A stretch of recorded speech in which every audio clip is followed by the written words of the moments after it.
Hey, hey, hey, hey.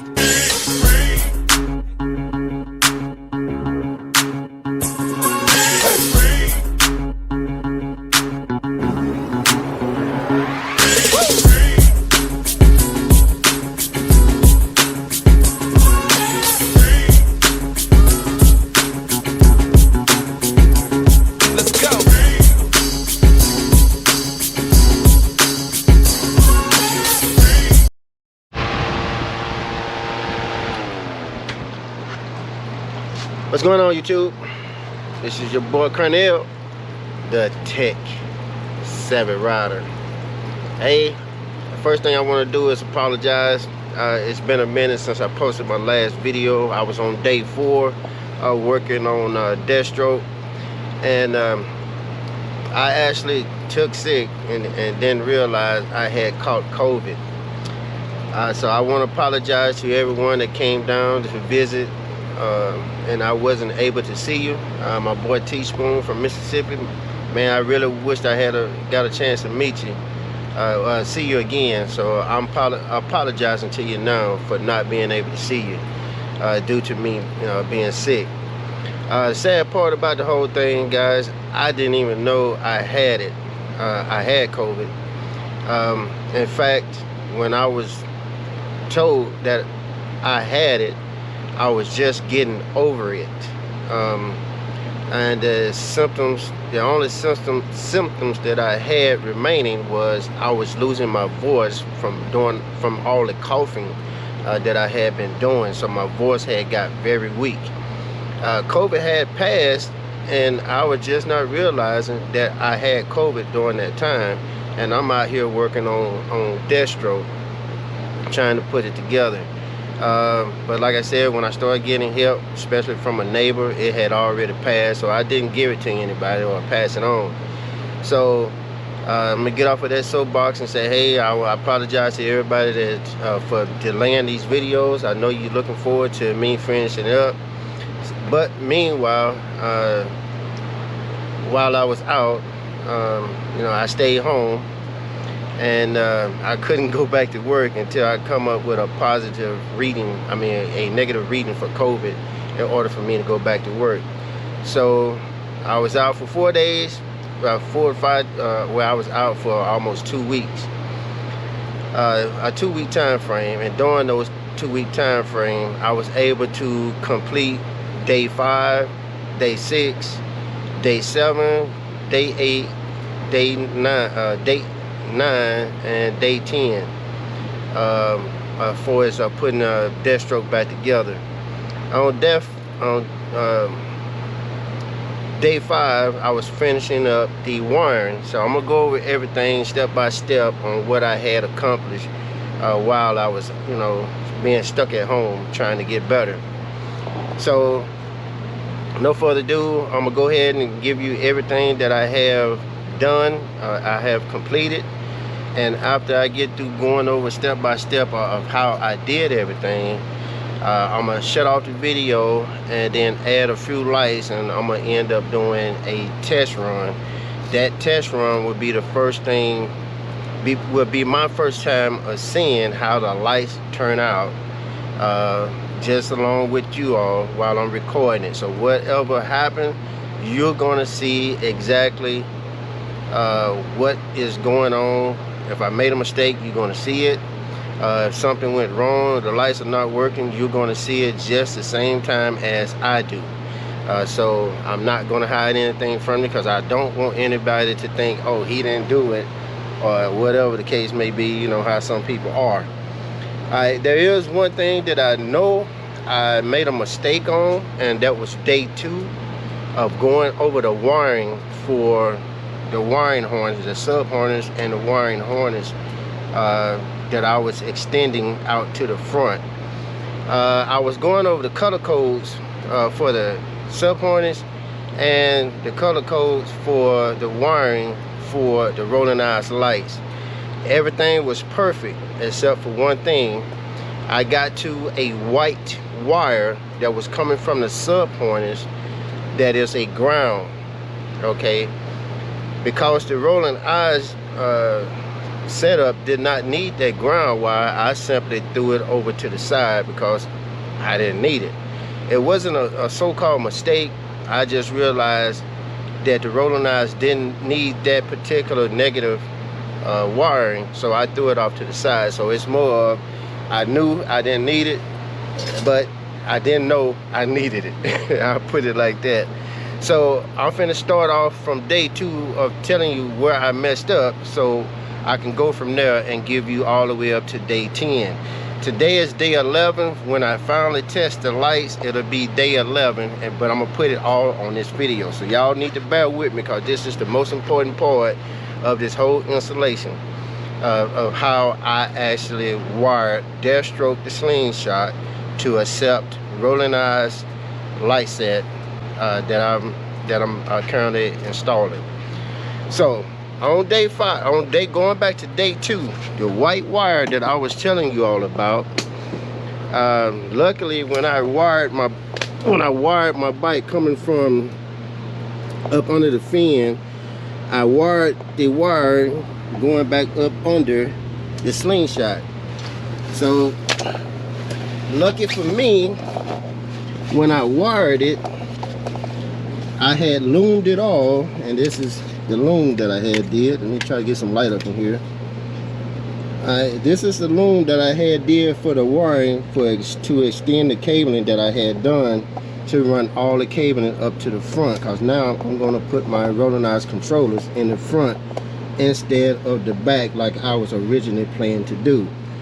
Luckily when I dropped the loom down here at the bottom to run the cabling all the way up under the bike, all the way up to the front, my actual connections of where I have extended the Rollin eyes wire to vehicle kit to meet up with the trailer harness, those connection points was right here by the battery.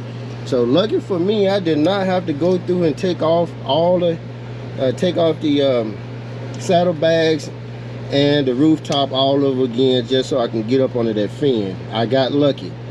But this is the white wire that's coming from the sub harness, and like I told you, it is the ground wire. Okay, since the devices that I'm connecting to the sub harness does not have a ground, then that means that that white ground wire coming from the sub harness has to actually be connected to the ground on the battery. Now for me, I have a master ground back here behind the battery, so anything I need to ground, instead of connecting it to the battery, I just connect it to my master ground that's back there in the back. Hopefully you all can see it back there. Alright, so now this is a test run, because once everything is tested and everything is working, I can come back under here and re-loom all my wiring and loom this new white cable ground wire that I originally left off, and then we can go from there. Alright, so now that I have connected the white ground wire to my negative post on my battery, the actual ground, the actual cabling, I'm gonna try to put this up under here so you all can see it.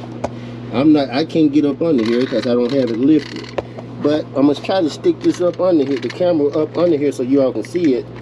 Hopefully you all can see it. I had ran my loom all the way back up to the front up there. Alright, now all my cabling that I had originally done back here in the back is now all the way up here to the front. It's all the way up here to the front. So let me pull this out the way so you can see exactly what I'm doing. Now as you can see, my extension cables, my extension wire that I had ran all the way up to the front has now come up under where the engine is at, up between the heat shield for the engine, and I ran the loom all the way back up to the top and zip tied it off here, and then I made a 3/4 hole going into my side to come into the back side of my saddlebag. So that extension cable that I was those extension wires that I was making is now here. This is them here. So all 6 wires are now here. Now remember, I was telling you that the red wire connects to the battery, but since I ran the cabling all the way to the front, I now chose to run that red wire from my front battery instead of the back, so I won't have all this cabling coming up from the back when it's not needed, when I can connect it to the front. Alright, so that's the first thing. Alright, that was day 5. Even though it only took me 5 minutes to show you what I did, it actually took me all day to wire and loom it and to come back up here. Alright, so now that I got the wiring up here from the sub harness, now it's time for me to create or fabricate a switch box. Now, most guys, when I say switch box, they will automatically go out and buy a switch box, and the switch box would normally look something like this. Alright, you got a switch box with different switches on it. Yeah, it's nice and pretty, and they do the job. But I needed a switch box that will allow for me, that first switch needed to be at least a 30 amp rating higher. 30 amp rating higher. More than 30 amp, because the fuse block that this first switch is going to is rated at 30 amps. So in order for me to have a cutoff switch for that entire fuse block, I need to run a switch that was at least, I think the next higher, or the next one I chose was 50 amps. So I have a 50 amp switch for my first. Now I couldn't actually use this switch box. I had to fabricate my own. Alright, so I'm gonna go over here and show you exactly what I did. Alright, in order for me to fabricate my own switch box, I took me some PVC pipe and show you what I did, and I'll explain it to you, and I get some demo here. Alright, this is what I actually had to fabricate. So my first switch in my switch box, this is my switch box, this whole blue PVC pipe here, and I'll show you how I did that in a second. My first switch is a 50 amp rating. My second switch is a 50 amp rating. My third, fourth, and fifth, and sixth switch are rated at 35 amps. And that is for each one of the controllers. Now the reason I have added a 35 amp switch is because my controllers, which I will be going over in a minute here, I will be installing a 15 amp fuse to run those. So, and they are actually going to the switch box. Now don't get confused. I know I'm saying a lot of stuff and not showing it to you, but I'm gonna take it step by step. Alright, first thing I want to do is show you how I fabricated this switch box here. So y'all stay tuned. Alright YouTube, hey, this is where I was trying to tell you about my fabrication for my switch box. I took a regular piece of PVC pipe, measured off that it could fit up under here, and once I measured it off, I took me a 1/2 bit. You know, I used some tape right here, and I just basically made enough space where I caught myself trying to measure it off. Drilled some holes through it for each one of the switches, and then on the back side I had taped it again, but I had ended up cutting the tape out so I can end up putting my switches through the so they can fit through the holes. And of course the end result, I painted it. So what you're seeing here is my end result of my fabrication for my switch. Now what I end up doing to get it up in here is I ran another 2 1/2 holes, drilled 2 1/2 inch holes at the top of it, and up at the top here where you have your engine cover for you can vent, where you can slide it open back and forth. It had 2 dust covers here that you could punch out.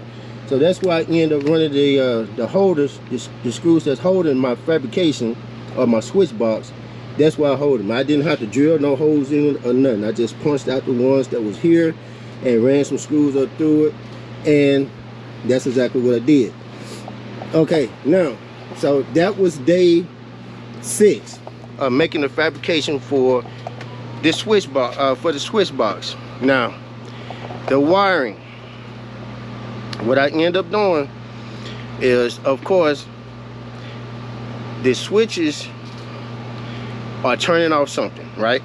Okay, instead of hooking up my controllers for my LEDs coming to my coming off a source like my battery or something, I have my controllers coming in to the switches, and then I have my switches going back out connected to the fuse block. Okay, the fuse block is the other thing I want to talk about. All right, so my fuse block is day 7. I originally told you all that I had electrical connection fuse box that was in the back there. Right, I'ma still keep it back there, but there was another fuse block that I wanted to use. It's a hard top, and it has some of the same qualities as the fuse block from electrical connection that I had originally showed you all. It allowed me to have 6 different connections. Now let me grab a it allowed me to have 6 different connections, and I'm gonna try to open it up right quick. And the reason I like this fuse block is because it also has, just like the electrical connection fuse block, it has a, I'll show it to you in a second here.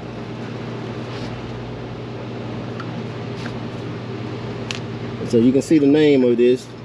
This is the name of the fuse block. You can get it from slingmods.com. Okay, this is a fuse block specifically made for the Slingshot, and it fits exactly right here in this little cubby here, away from everything. And like I said, because of its uniqueness is why I wanted to attempt to get it. All right, so you got your ground side and you got your positive side. Now I have all of my controllers, which are these 4 boxes right here. All 4 boxes are being wired out and running back to the switches. And then my switches, I have a return cable that's coming back to the positive side of my fuse block, which is here. All right, the ground from the controllers are coming back, connected and coming back out and going back through that same 3/4 hole that I had punched through the side here, and it's coming back. Those ground connections are coming back here. Okay, this fuse block uses a 30-amp fuse, and it has 6 different connections for you to be able to use connect 6 different devices running at 10 amps a piece. 10 amps a piece times 6 give you 60 amps that you can add devices on this fuse block, just like the electrical connection fuse block that I'll be using in the back. Now as you can see, I only have 4 controllers, but I still want to be able to use all my 60 amps usage for my devices. So since I'm not using 2, I'm taking away the 2 end devices, or the 2 slots, and I'm only using 4, which will allow me to switch up from 10 amps to 15, which now gives me 15, 30, 45, 60. I'm still getting my 60 amps usage, but I'm only using 4 devices, and I do not plan on using the other 2 slots for anything. If I add anything else to this Slingshot and I need to connect it to the fuse block, I will have to use the fuse block in the back, or simply add another fuse block up in the front. For those of you that have been following me on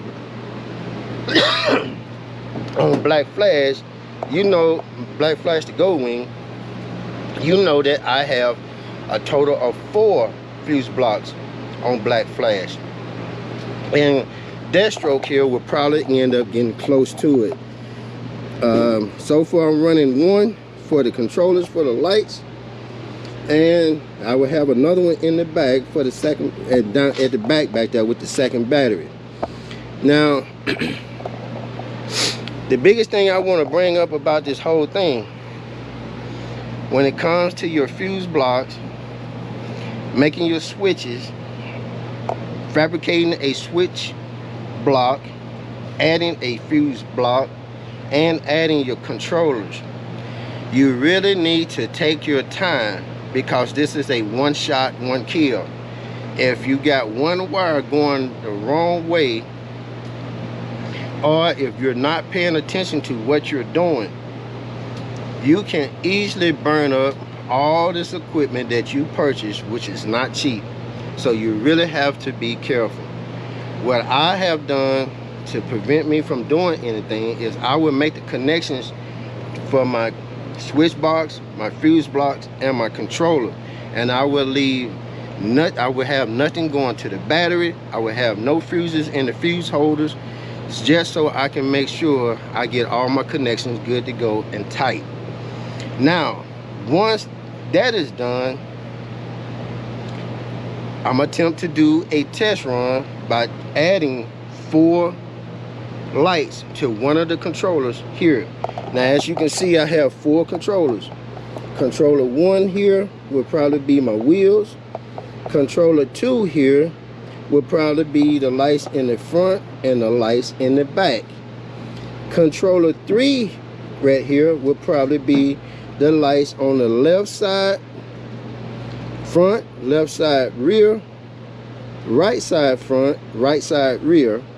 And then my last controller that's down here will probably end up being lights for the top side left, bottom side left, right side top, right side bottom. So that is how I'm able to separate my lights. And since each one of the lights and controllers are running a section of the lights, when I flip the switch off of my switch blocks, say for instance I'm riding down the street and I only want to turn on my wheel lights, then I need to make sure that my master switch for the fuse block, which is number 1, is turned on, and then switch number 3, which is for my first controller, which is controller number 3, switch number 3. So this is the way I did it.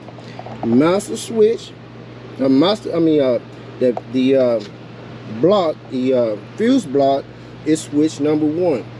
When I want to make sure I turn off everything dealing with my lights, you know, the perfect example is it's daytime. There's no need for me to be running these type of lights in the middle of the day. I want to be able to make sure every last one of them is turned off. So I have a master switch for the fuse block. I can turn the whole fuse block off, because the only things that's connected to that fuse block are my controllers that run my lights. Okay, another example, like I was stating earlier, or trying to get ready to say, if I'm riding down the street at night and I only want to turn on the wheel lights, then I need to make sure that my switch number 1 for the master switch for my fuse block is on, and then switch number 3 that runs controller 3 for my lights. So, or you know, if I just want to run the lights on the front and back, then controller number 2, make sure I flip switch number 4, make sure I turn that switch on. So this is the way I hook mine up, because it's sectioned off where I can turn off whatever I want or turn on whatever I want without having to turn on everything all at once. So this is why I do it this way. Now, with that being said, now the only thing there, I explained to you that the positive and ground is going to the switch, okay, for the power. All right, but my lights that run, I mean, the setup for my lights, which is my left, my right, my brake, my service light, my, you know, all these are dealing with these wires here. Now, each controller will be connected. Let me try to pull out a box right quick. Okay, each one of the boxes will be connected through a wire to vehicle kit. This is the most important. As you can see, I have 4 controllers, right? But I have 5, 1, 2, 3, 4, 5 wire to vehicle kits. Why did I do that? It's simple.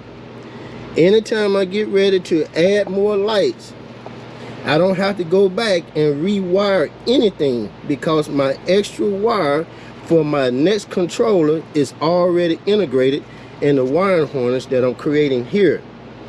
So now, all I have to do now is match up all these colors, skim the wire down, and then actually color code the wires from the wire to vehicle kit to my extension wire to vehicle kit that I created coming from the back. I would probably end up putting some type of quick disconnects on them, and then once I do that, I'll be able to test a set of lights. Now, keep your fingers crossed. Like I said, once I do all that, then I'll be able to run a test on a controller that has some lights on it. And if they turn out right, or if they don't turn out right, you'll know exactly what your boy did, because I'm seeing it and you're seeing it at the same time, even though I have to upload it. But the intention is for whatever mistakes I made, or whatever corrections, or if I did it right the first time, you got to see it. So if your boy told you some BS, you know it, because it didn't work. If it worked, you know. Okay, YouTube, I apologize. The camera got too hot and it shut down on me, so that's telling me I need to speed it up before the camera get too hot again. I went on and did up my wire to vehicle kit. I got me some lever nuts on the end, lever connection nuts on the end to connect the wires, the Rollin's wire to vehicle kit to the wires that I got running from the back. Okay, there's some things that I got to show you right quick. On this particular connection, you got to make sure that it is color coded, so blue go to blue and so forth. This is the inside of the controller. The controller is also color coded. This is where the 1x6 pin connection connects to the controller. You take one of them, connect it. You got to make sure that the red lines up with the red, the black side line up with the black side. Okay, inside the controller you have 4 columns or 4 rows, whichever way you're looking at or position you're standing in when you're looking inside the controller. Each one of these columns represents a position on the vehicle. So this is going to be your right front, your left rear, your right rear. Each one of these 2x6 pin represents the LEDs that you can connect to it, alright, which will give you a total of 250 per side, which means there's 250 LEDs that can be connected to this right side right here. But you only got 5 pins to connect them to. 1, 2, 3, 4. I'm on the 4th one, and then you got the 5th one behind it. 250 LEDs is a lot, but to give you an example of what it looked like, this is one strip of 36 LEDs. This is a flexible strip. It has 36 LEDs on it. Okay, to connect it, you got your 6 pin, your 2x6 pin here. You pin it on. I got a tool, a crimping tool that I use to put them on. You see the red side of the ribbon? Then you have a red side on the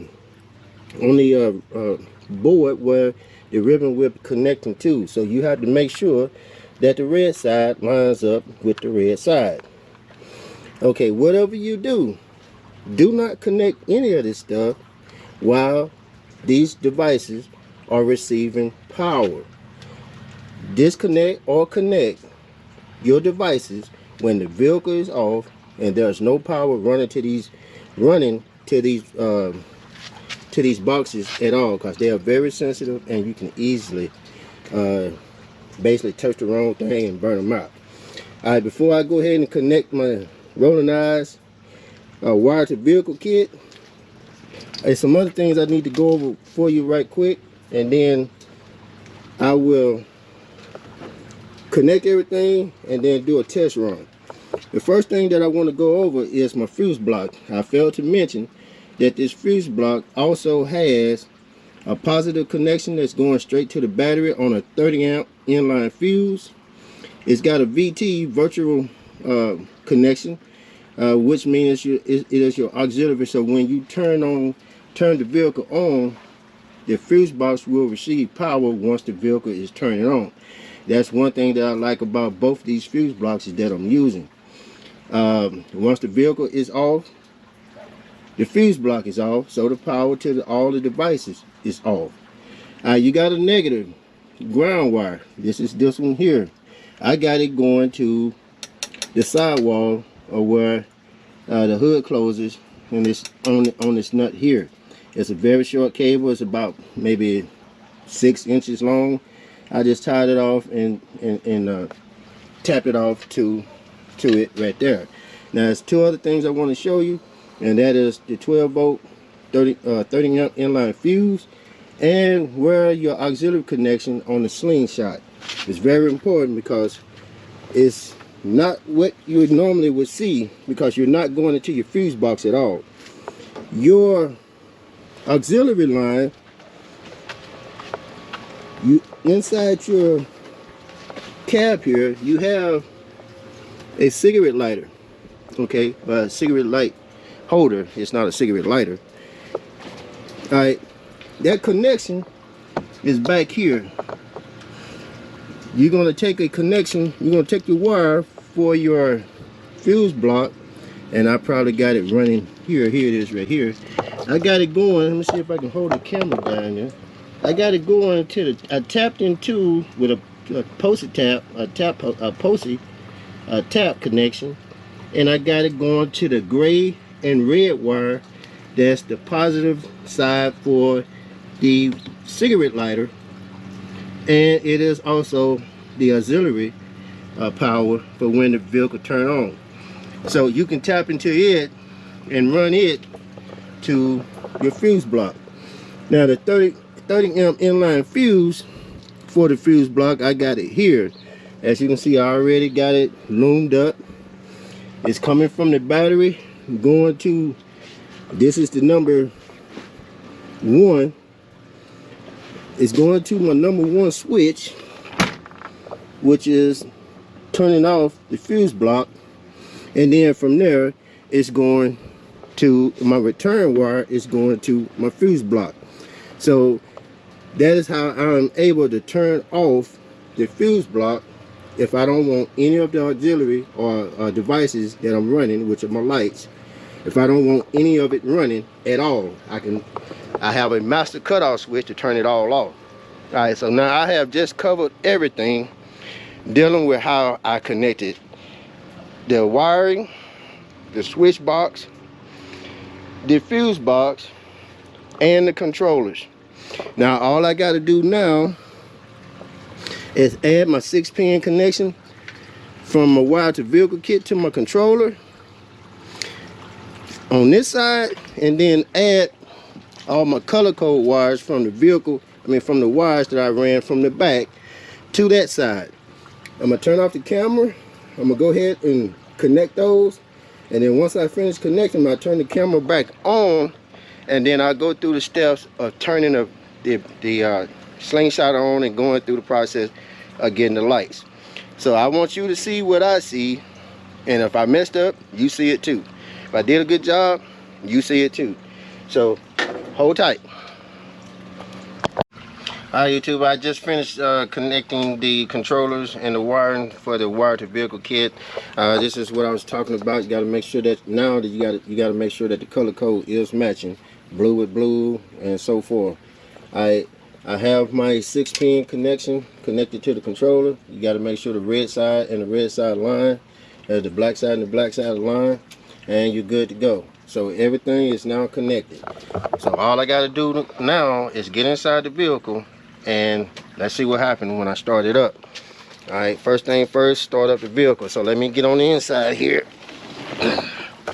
and start this bad boy up.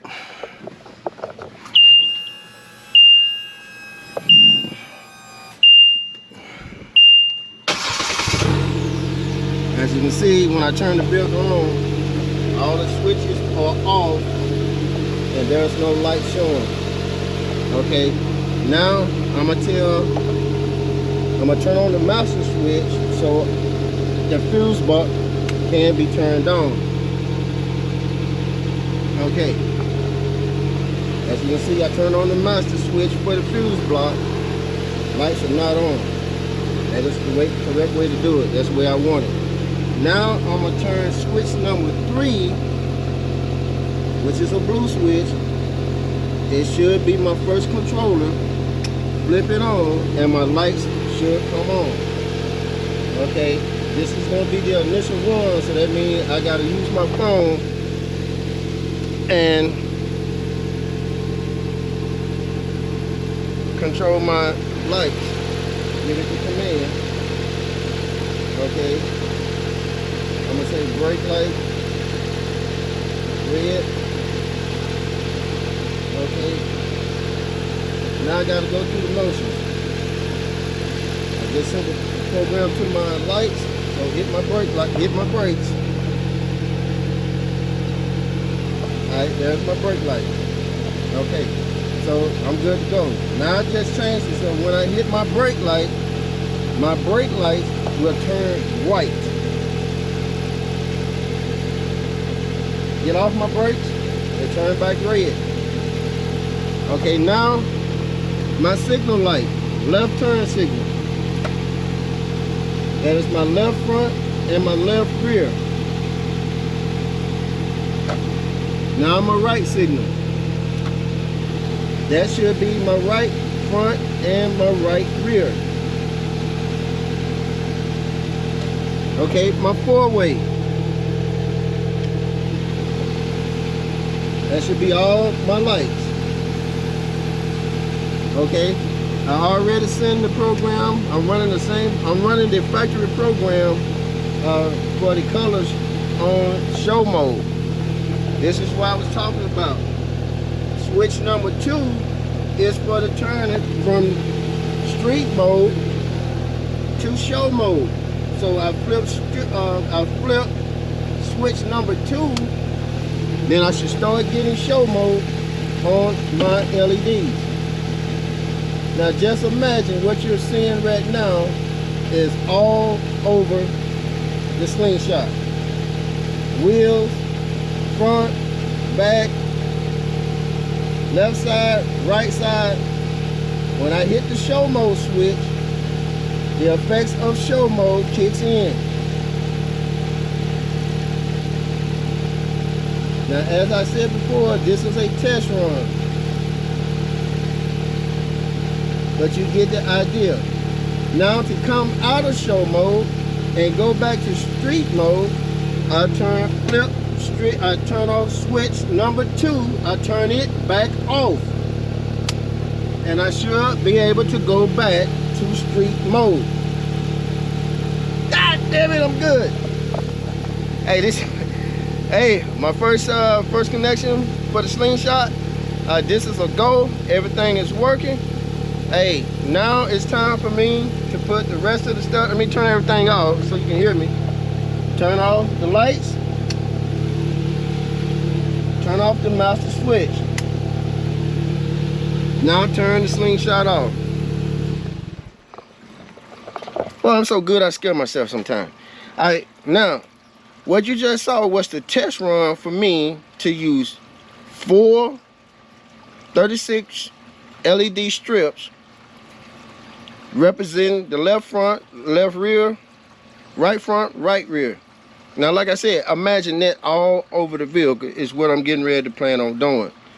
All right, but the first thing I'm gonna do will be my wheels. So my next video will be on my wheels. So I have walked you through day 1 to today is day 11 of me working on the Slingshot. I walked you through day 5 through 10 on demonstrating the wires.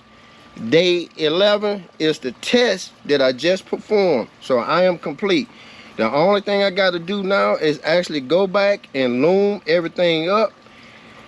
All the wires that I had to reconnect, which was the ground wire back here, loom it up, and then get my controllers in the way I want them, get my wire to vehicle kits in the way I want it, hook up the other 3 controllers, and basically I got to make it look professional, make it look pretty, so it won't, you know, so it'll represent. It is, hey. Oh man, I'm so good. I'm so happy that I finally finished this up. Other than that, hey, I hope you all liked the video. If you have any questions about anything that I did, any product that I'm using, I will try my best to put them in the description so you can follow along with those products if you decide that you want to try to do this to your Slingshot. Keep in mind, like I said, I gave y'all the master key on how to get this stuff done back before I even started. I told you to how to bypass these electrical codes for these gold wings and Slingshots is to use the wiring harness that come for you, that you can use for your trailer. Instead of connecting the trailer, you'll be connecting your LEDs. So most people didn't know that you could do that, and I just proved them once again that what I was saying was correct. Hey, follow your boy, keep following me as I keep going. Like I said, the next step will be the wheels, and most of all, I don't get a chance to say it, but please like, subscribe, comment, tell me what you think. Subscribe to the channel. I know, hey, it's a small click for you guys, but it means very much to me, because YouTube won't, you know, put my stuff out there, promote my stuff, because I don't have many people coming to my channel. But hey, you can change that for me and help me get out there just like everybody else by simply subscribing. So subscribe. That keep watching me. Hit that notification bell for when I hit the next video. My voice is coming back. I'm back in good health. Thank you for everyone that was checking on me. Thank you to everyone that noticed something was wrong, because I didn't know. I just thought I was losing my voice. But I'm back on the scene now, and I'm putting both of these bikes back together, and we go from there. Okay. Got any questions? Leave them in the comment section. Hit your boy up. Hit me up on Facebook too. Friend me on Facebook if you're on Facebook, and come join the GSRC group. My man Greg, he's taking over, and he's doing good things with the group. I'm just a member. I let him run it. He's doing a good job. Other than that, I want to say thank you to everybody for watching my stuff. Hey, wait for the next video, because I'm ready to hook this joker up now that I got the hard stuff out the way. That's my spiel for the day, YouTube. Y'all have a good one. GoPro, stop recording. I don't know why you don't never stop. Hey, hey.